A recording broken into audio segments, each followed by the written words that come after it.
ইতিপূর্বে বাংলাদেশের কোন সেনা প্রধানের মুখের মধ্যে এমন দাড়ি দেখেননি, কিন্তু এই দাড়ি নিয়েও কটূক্তি করলেন নাসিরউদ্দিন পাটোয়ারি। আমার মনে হয় তিনার মানসিক কোন রোগ টোগ আছে নাকি। তিনি মন্তব্য করে বলছেন যে শেষ বয়সে এই সেনা প্রধানকে ভূতে ধরছে, দাড়ি রাখার কারণে নাকি ভূতে ধরছে। বাংলাদেশের সেনা প্রধান মুখের মধ্যে দাড়ি রেখে সারা পৃথিবীর মুসলিম উম্মার কাছে তিনি প্রশংসায় ভাসছেন। ইভেন বাংলাদেশের যিনি সেনা প্রধান, তিনি আমরা বিভিন্ন মিডিয়াতে দেখেছি তিনি অনেক সময় তার ডিপার্টমেন্টে সেনাবাহিনীর অবস্থায় তিনি অনেক সময় মসজিদের ইমামতিও করতেছেন। এই ভালোবাসার দৃশ্য তো তার মধ্যে আল্লাহ তাআলা ইসলামের সৌন্দর্য, একটা ভালো লাগার দৃশ্য আমাদেরকে আবেগ করে দিয়েছেন। আমরা অনেক দোয়া করি আলহামদুলিল্লাহ বাংলাদেশের সেনা প্রধানের জন্য, যে ইতিপূর্বে বাংলাদেশের কোন সেনা প্রধানের মুখের মধ্যে এমন দাড়ি দেখেননি, কিন্তু এই দাড়ি নিয়েও কটূক্তি করলেন নাসিরউদ্দিন পাটোয়ারি। আমার মনে হয় তিনার মানসিক কোন রোগ টোগ আছে নাকি। বাংলাদেশের একজন সেনা প্রধান বা যে কোনো লোকই হোক, তার রুচির মধ্যে সে কোন পোশাক পরবে, কিভাবে বেরাবে, সেটা তার রুচির ব্যক্তিগত বিষয়। মুখের মধ্যে দাড়ি রাখার কারণে নাসিরউদ্দিন পাটোয়ারি এই সেনা প্রধানকে নিয়েও তিনি মন্তব্য করে বলছেন যে শেষ বয়সে এই সেনা প্রধানকে ভূতে ধরছে, দাড়ি রাখার কারণে নাকি ভূতে ধরছে, বলছেন নাসিরউদ্দিন পাটোয়ারি। প্রিয় বন্ধুরা আমার, দাড়ি হচ্ছেন রসুলের দাইমি সুন্নত। আল্লাহর রসুল সাল্লাল্লাহু আলাইহি ওয়াসাল্লাম বলেন, মান তামাসসাকা বিসুন্নতি ইনদা ফাসাদি উম্মতি ফালাহু আজরু মিআতি শাহীদ। কেউ যদি নবীর একটা সুন্নতকে কেউ যদি জিন্দা করে বা ভালোবাসে, আল্লাহ তাআলা তার আমলনামায় 100 শহীদের গলা কাটার সওয়াব তার আমলনামায় দান করবেন। নবীর একটা সুন্নতের এত বড় দাম।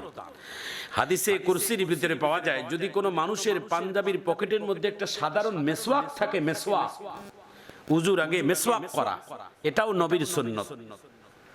একজন বড় আল্লাহর ওলি, নাম তার শাহে দৌলা। শাহে দৌলা 90 বৎসরের একজন বার্ধক্য বয়স্ক মানুষ।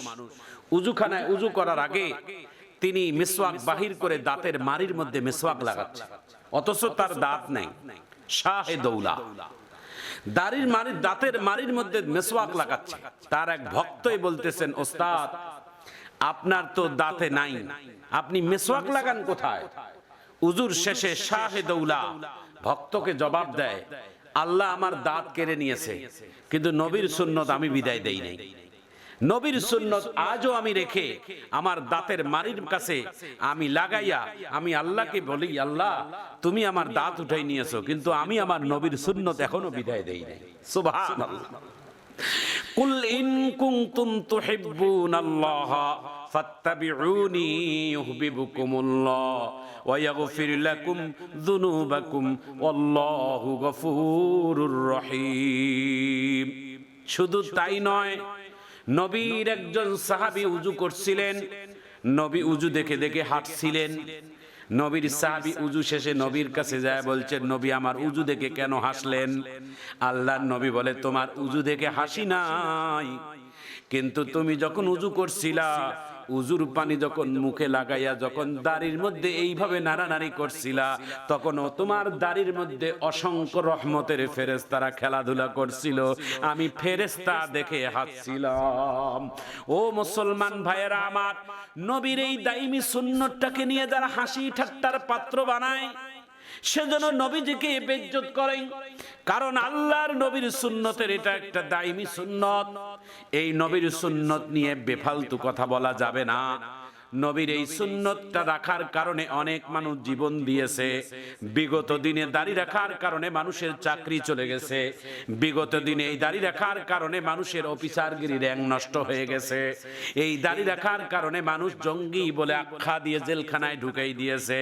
আমার ভাইজান, আমার বন্ধুগণ, বাংলাদেশের সেনা প্রধানকে আমরা অভিনন্দন জানাই যে আপনি বাংলাদেশের এত বড় একজন অফিসার হওয়ার পরও আপনি আপনার মুখের মধ্যে দাড়ি রেখে আপনি নবীর প্রেম ভালোবাসা আপনি প্রমাণ করে দিয়েছেন। নবীর প্রেম ভালোবাসা যার অন্তরের মধ্যে থাকবে, আল্লাহ তাআলা কোরআনে বলছেন যারা আমি আল্লাহকে পাইতে চায় তারা যেন আমি নবীকে আগে আপন করে নেয়। আমি নবীকে যারা আপন বানাবে, বিশ্ব নবী যার পক্ষে নিয়ে নিবে, কিয়ামতের ময়দানে আমি আল্লাহ তার পক্ষে নিয়ে নেব। ও মুসলমান ভাইয়েরা আমার, বন্ধুরা আমার, বিশ্ব নবী শাফায়াত করবেন কাদের জন্য? বিশ্বনবী শাফায়াত করবেন তাদের জন্য যাদের দিলের মধ্যে, যাদের সিনার ভিতরে, যাদের বডির ভিতরে নবীর সুন্নতের পাবন্দি আছে, পা থেকে মাথা পর্যন্ত যাদের সুন্নতের পাবন্দি আছে। কিয়ামতের ময়দান যেদিন আল্লাহ তাআলা বিচারের কায়েম করবেন, লক্ষ লক্ষ নবীরা থাকবেন, লক্ষ লক্ষ নবীর উম্মতেরা থাকবেন। হযরতে আম্মা জান আয়েশা সিদ্দিকা রাদিয়াল্লাহু তাআলা আনহা, হাদিসটা এইভাবে আসছেন, ব্যাখ্যা এইভাবে হয়েছে। আম্মা জান আয়েশা বলেছেন, নবী গো, কিয়ামতের ময়দানে লক্ষ নবীর উম্মতের মাঝে আপনি কেমনে করে নির্বাচন করবেন? এটা আমার উম্মত। নবীজি ডাক দিয়া বলে, আয়েশা, লক্ষ লক্ষ নবীর উম্মতের মধ্যে আমার উম্মতকে বাছাই করব নামাজের চিহ্ন দেখে। আয়েশা বললেন, সেটা কেমন? বলে, যারা দুনিয়ার জমিনে 5 ওয়াক্ত নামাজ পড়েছে, 5 ওয়াক্ত নামাজ পড়লে মানুষের কপালটা জমিনের মধ্যে যায় ঠেকে, ওই কপালটার মধ্যে লেখা থাকে, ওই কপালটার মধ্যে কিয়ামতের ময়দানে যেই কপালটা জমিনের মধ্যে ঠেকাইয়া রবকে গোলামের পরিচয় দিয়েছে, রবের কাছে গোলামের পরিচয় দিয়েছে, সেই দিনে এই গোলামের কপালের মধ্যে লেখা থাকবে, ফি উজুহিহিম মিন আসারিস সুজুদ। সেজদার এই জায়গাটাতে আল্লাহ তাআলা নূর দিয়ে দিবেন, নূর। আর এই নূর দেখে দেখে আল্লাহর নবী নামাজীদের যায় শাফায়াত করবেন, বিশ্ব নবী তাদের শাফায়াত করবেন যারা নামাজ কায়েম করেছে।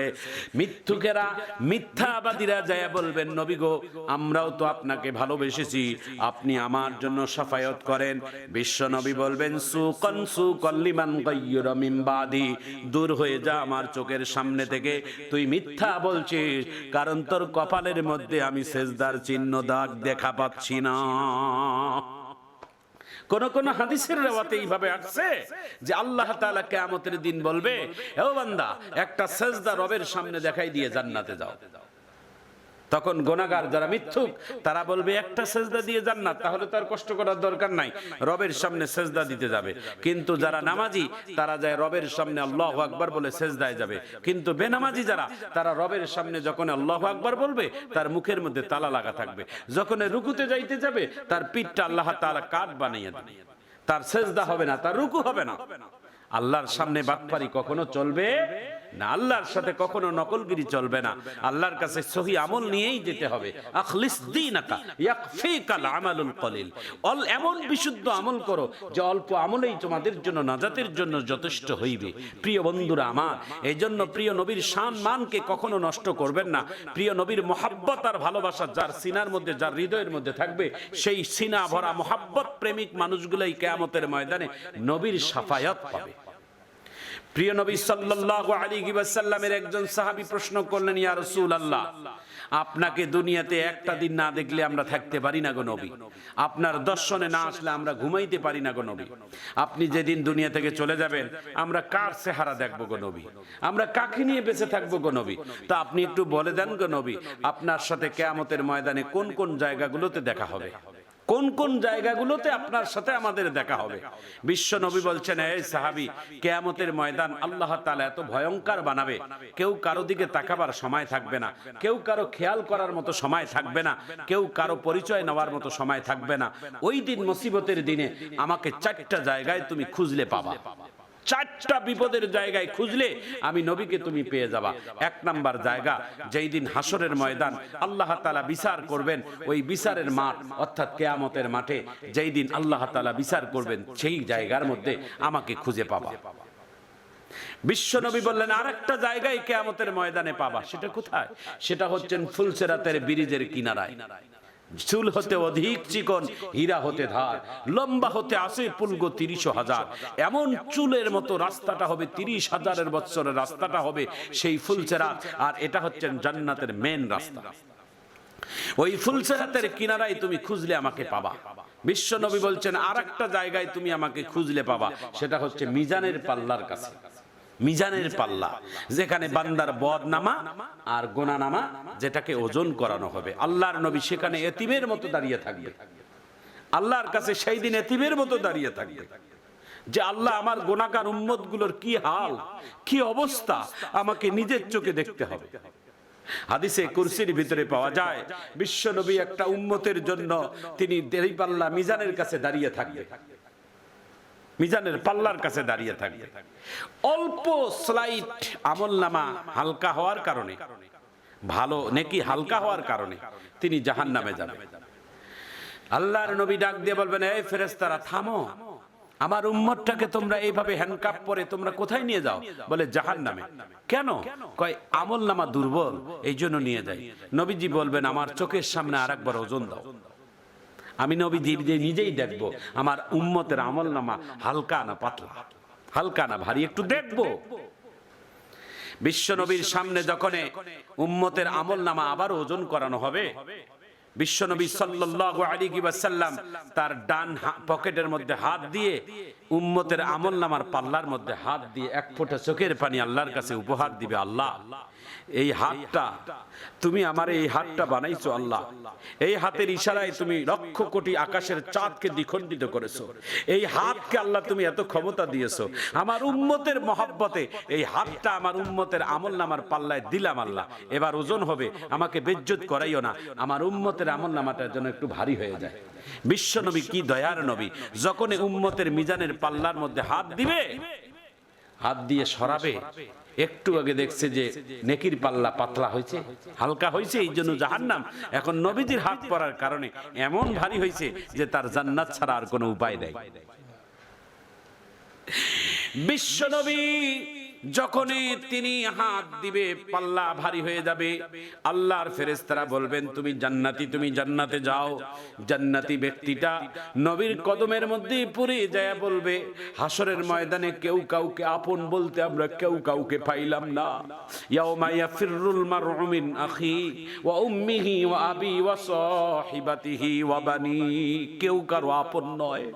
কিন্তু আজকে বিপদের দিনে আমার জাহান্নামের দরজা থেকে ফিরাই আপনি জান্নাতের ব্যবস্থা করে দিলেন। আপনার পরিচয়টা বলেন, আপনার পরিচয় ছাড়া আমি জান্নাতে যাব না। নবীজি ডাক দিয়ে বলে, কপাল পোড়া উম্মত রে, তুই আমারে চিনলি না, আমি তোর সেই নবী যেই নবীর জন্য দুনিয়াতে মহব্বত করেছিস, দুনিয়ার জমিনে নবীর সুন্নতের পাবন্দি করেছিস, এই জন্য তো তোর অল্প আমল শর্ট পড়েছে বলে আমি বিপদের দিনে তোমার পাশে এসে দাঁড়িয়েছি। নবীর মহব্বত আর ভালোবাসা আল্লাহর জান্নাত পর্যন্ত পৌঁছাইয়া দিবি।